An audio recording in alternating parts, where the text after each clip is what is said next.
So, hello everyone. My name is Wenche Tangene, and I'm a United for Health project coordinator at the hospital of Sørlandet in South Norway. Thank you very much for the invitation to present some of our experiences so far in the study. One of the critical success factors in the momentum list for mainstreaming telemedicine in daily practice is check that there is a cultural readiness towards telemedicine. I started working with healthcare issues in 4 small municipalities in the Agder region in 2009. We were preparing for the announced healthcare reform in Norway, and the Minister of Health traveled all over the country talking about demographic and economic challenges and how it was necessary to move the focus from high-cost hospital care to have a higher effort on prevention and care in the municipalities. We presented a scenario exhibition from the Norwegian Board of Technology on how e-health could be part of the solution. We arranged workshops and meetings with the inhabitants, the healthcare providers, and politicians. This is 5 years ago. In 2009, the University Hospital of North Norway had used telemedicine for more than 10 years. So we have been experienced in telemedicine projects for 15 years, maybe. So where do we stand today? Is there any progress in developing new solutions? Are we moving too slow? Or is it necessary to take one small step at a time? We are accused in Norway for suffering from pilotitis. The Danish accuse us for that. How can we ensure implementation and also have a plan for scaling up telehealth and the use of welfare technology? Is there a cultural readiness towards telemedicine in Norway? I believe so, but we are moving slowly, more like a slow train than a space shuttle, I think. I will give you a short overview on the United for Health project in South Norway, and then I will share some lessons learned so far in the project, focusing on service redesign, clinical engagement, and change management. So this is the Agder region in Norway. We have a population of 292,000 inhabitants. The area is 16,500 square kilometers. We have 2 counties. And very early in the United for Health project, the municipalities in Agder showed an interest in the project. We've got 30 municipalities, and the smallest one is Bykle with 929 inhabitants. The largest one is our pilot pilot municipality. It's Kristiansand, with 85,000 inhabitants. It's 3.5-hour drive from Bykle in the north to Kristiansand. So we have it's a quite long distances, and that makes it very interesting to work with telemedicine, because for the people living in Bykle, it's nice not have to go to the hospital in Kristiansand if they can be followed up at home. The hospital is placed on 3 locations in the west, in Kristiansand, and in the east. Sørlandet Hospital are together with the University Hospital in North Norway, the Norwegian Center for Integrated Care and Telemedicine in Tromsø, and the University of Agder, partners in the United for Health. The South Norway study will in 1 year follow up 200 patients with COPD after they are discharged from the hospital. They will get training in the use of a tele-monitoring package containing a tablet with a camera and the possibility for video conference with a nurse on a telemedical central in the municipality. They get a pulse oximetry and shall measure and register their symptoms after getting home. Unlike the other United for Health studies, the study in South Norway is a collaboration project between the hospital and the municipality. This is a result of our understanding of the Norwegian cooperation reform, and it's a consequence of the municipality's responsibility to follow up the patient at home. The project is really a pilot in testing how we can develop and implement telehealth in South Norway.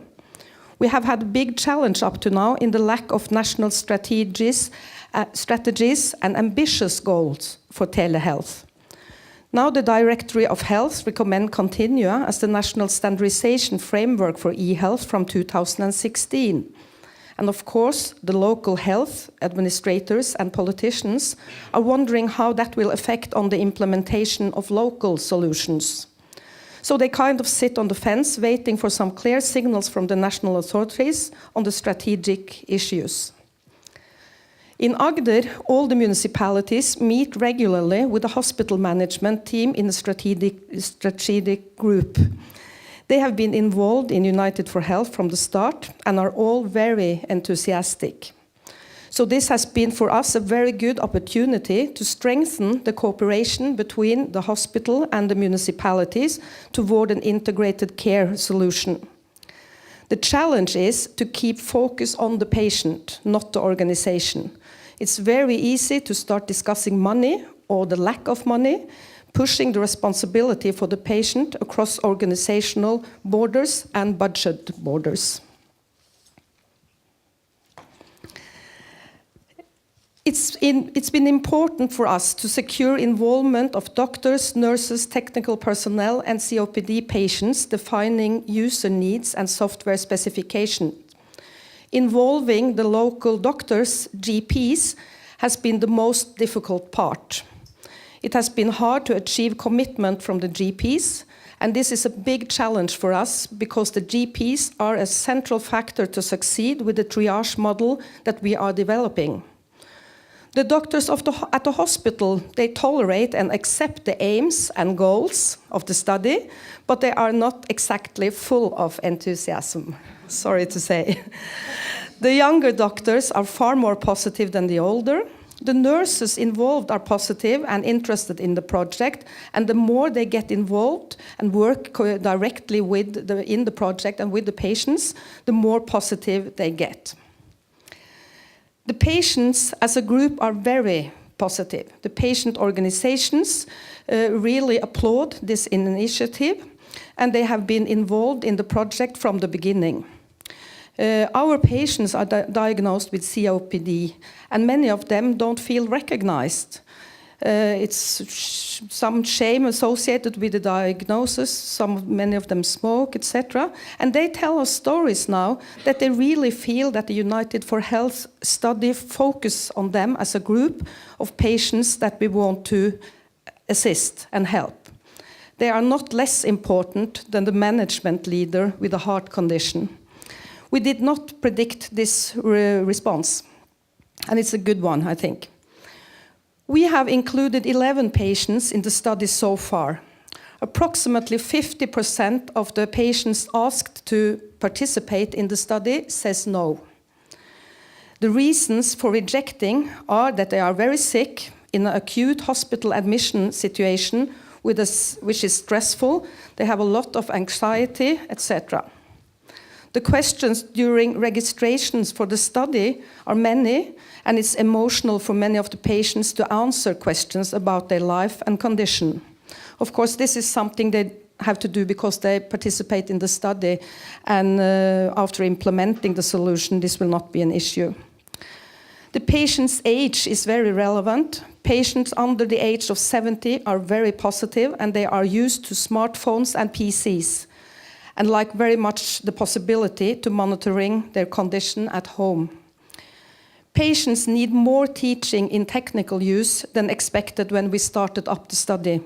It's not enough with the training at the hospital, it needs follow-up, preferably in the patient's home.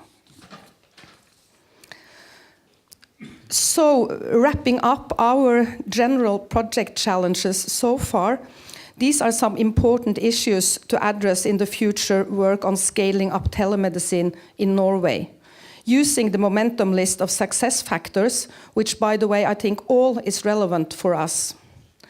Challenged to give the top 3 advice, here you are. Number 1, it's necessary with commitments from all the stakeholders, and we really need speeding up on a national level with a national strategy and ambitious goals for scaling up. Number 2, If we start to discuss the needs and economy of the organization and forget to focus on the patient's need, then we have lost. For me, it has been most inspiring learning from many of the European e-health projects that it is possible to keep that focus even in a situation with economical crisis in many countries. Number 3, we had a lot of unexpected problems in the project with the technology. Telemedicine technologies are not off-the-shelf products. If telemedicine are going to replace the existing services, we really need to keep it simple. We have to send that message very clearly to the industry. Thank you very much.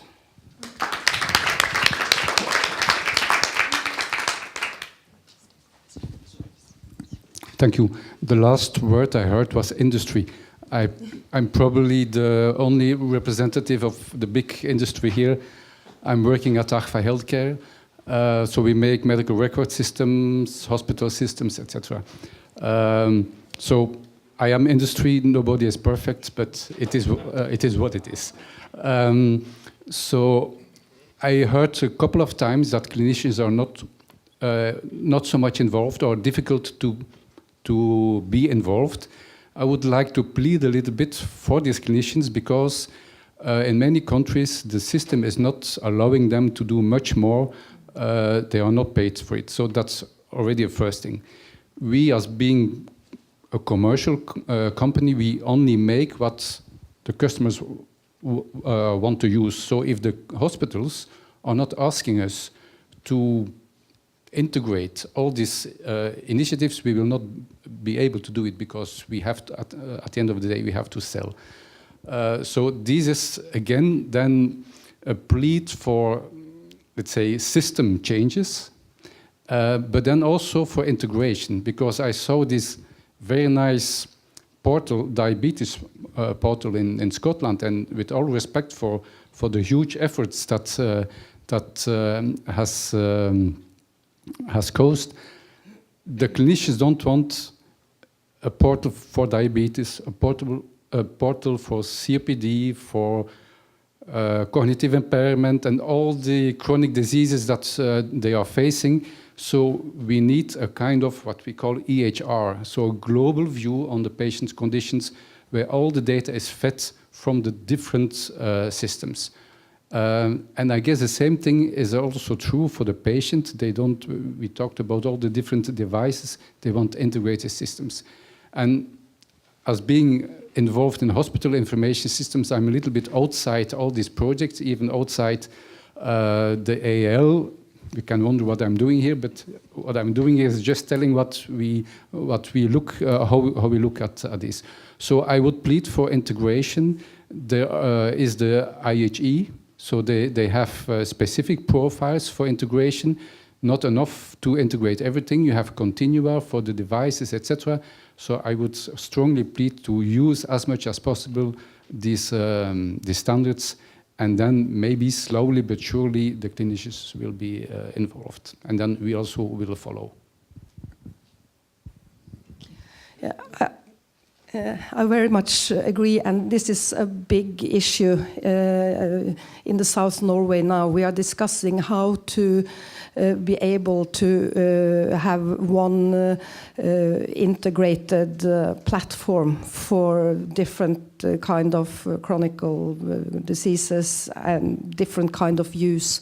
But now we are, of course, waiting for the national government to decide if they want to go for continua, which I think they will.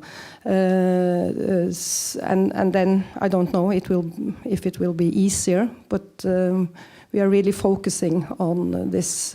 And for us as a hospital with 30 municipalities in our area, of course, if every municipality has different devices and we are going to communicate with them and on different devices on different diseases, I mean, it will not be possible. So it's an important issue, really.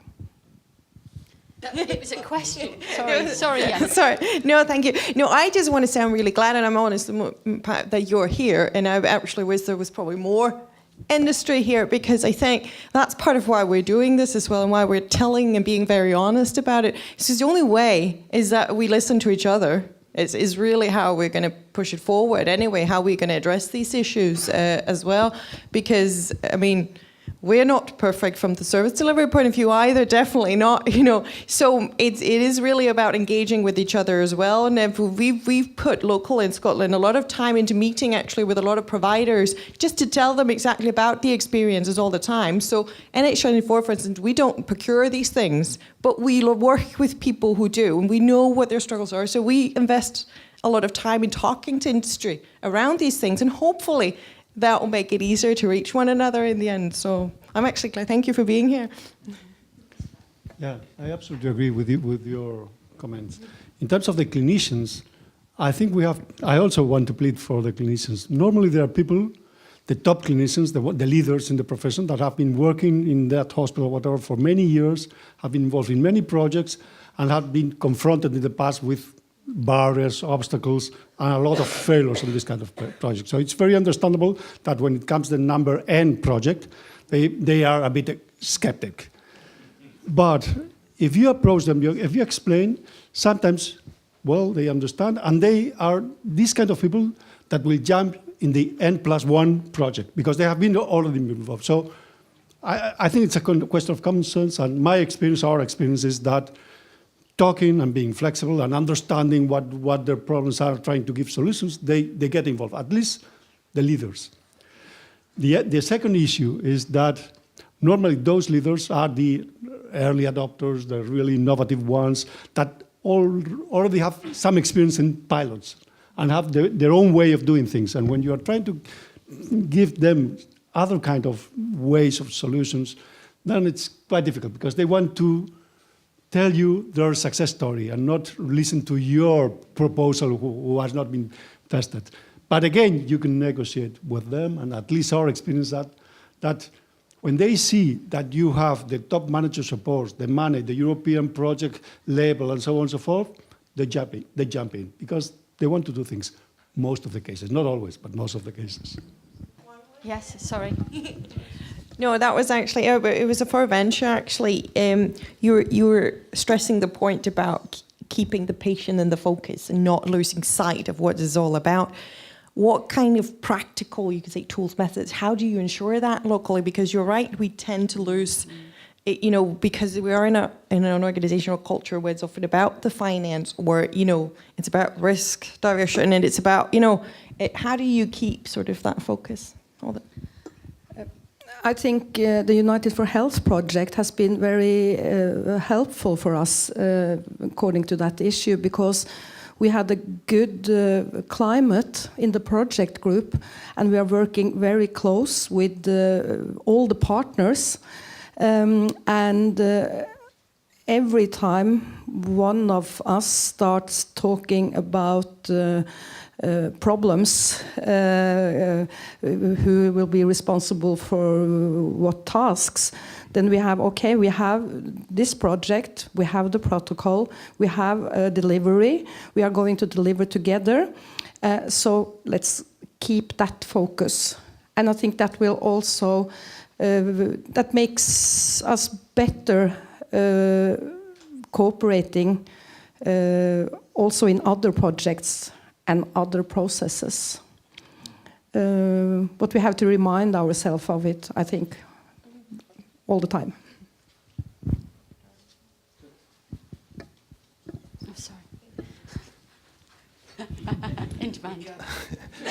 A comment to the dropout of potential candidates to be involved in the project.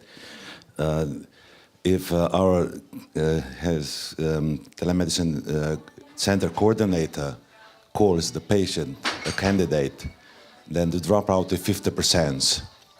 If a doctor calls the candidate, then the dropout is 15% only. So it depends who invites the patient to participate in the project. So we've changed the strategy. So now the specialist doctor is calling potential candidates. That's interesting. The refusal do it from. I wanted simply to say that in Renewing Health, with refusal to participate between 5 and 85%, depending on who was proposing to the patient to participate. So that is an absolutely essential element. If you send a young technician not knowing the patient, you will have an immediate refusal. So they need to be invited by people they already trust and they know. That is absolutely sure. In Veneto region, during the enrollment phase, the patient was enrolled by the clinician, and we asked to the family to be present when the patient was enrolled. And we have a very low level of refusion of this. And this, I think that was a very key factor for the enrollment of patient in Veneto region. We have a dedicated nurse at the hospital talking to all the patients, and she's using a lot of time doing this, and she's a specialist. Lunge. COPD. Yes, she is. Yeah. So, but of course. To get the doctors involved in the same way as she does. I don't know if we have the capacity to do that, but maybe the first contact should be by the doctor and then the follow-up by her. But it's a challenge. It's a short time. So we are discussing now where is the right level to introduce the home monitoring and the tablet. Is that in the municipalities? In cooperation with the hospital instead of the hospital. But that we have to look into that in the evaluation, I think. The last couple of days, I heard a couple of times that in the future the doctor will not only prescribe drugs, but also apps. So this is going into the same direction. It is the doctor that ultimately has to prescribe, between quotes, let's say a participation in such a project.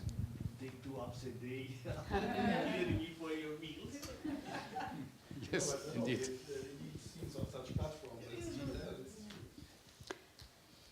Okay, thank you.